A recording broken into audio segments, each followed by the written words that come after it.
काफी समय पहले की बात है। प्रतापगढ़ नाम का एक राज्य था। वहाँ का राजा बहुत अच्छा था, मगर राजा को एक सुख नहीं था। वह यह कि उसके कोई भी संतान नहीं थी और वह चाहता था कि अब वह राज्य के अंदर किसी योग्य बच्चे को गोद ले, ताकि वह उसका उत्तराधिकारी बन सके और आगे की बागडोर को सुचारू रूप से चला सके। और इसी को देखते हुए राजा ने राज्य में घोषणा करवा दी कि सभी बच्चे राजमहल में एकत्रित हो जाएं। ऐसा ही हुआ। राजा ने सभी बच्चों को पौधे लगाने के लिए भिन्न भिन्न प्रकार के बीज दिए और कहा कि अब हम 6 महीने बाद मिलेंगे और देखेंगे कि किसका पौधा सबसे अच्छा होगा।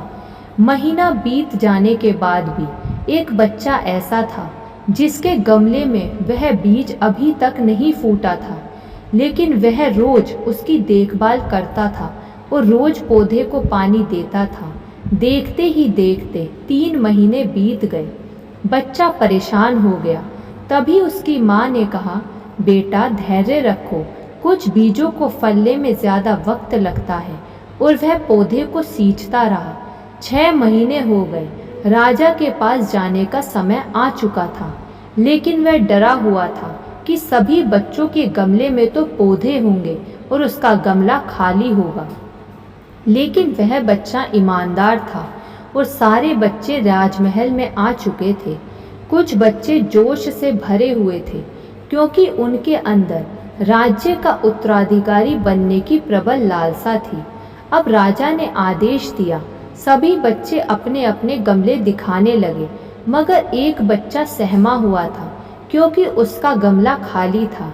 तभी राजा की नज़र उस गमले पर गई। उसने पूछा, तुम्हारा गमला तो खाली है। तो उसने कहा, लेकिन मैंने इस गमले की 6 महीने तक देखभाल की है। राजा उसकी ईमानदारी से खुश था कि उसका गमला खाली है, फिर भी वह हिम्मत करके यहाँ आ तो गया। सभी बच्चों के गमले देखने के बाद राजा ने उस बच्चे को सभी के सामने बुलाया। बच्चा सहम गया और राजा ने वह गमला सभी को दिखाया। सभी बच्चे जोर से हंसने लगे। राजा ने कहा, शांत हो जाइए, इतने खुश मत होइए।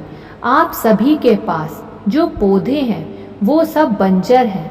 आप चाहे कितनी भी मेहनत कर लें, उनसे कुछ नहीं निकलेगा। लेकिन असली बीज यही था। राजा उसकी ईमानदारी से बेहद खुश था और उस बच्चे को राज्य का उत्तराधिकारी बना दिया गया। लेकिन हमें इस कहानी से क्या सीखने को मिला? मेरे हिसाब से अपने अंदर ईमानदारी का होना बहुत ज़रूरी है।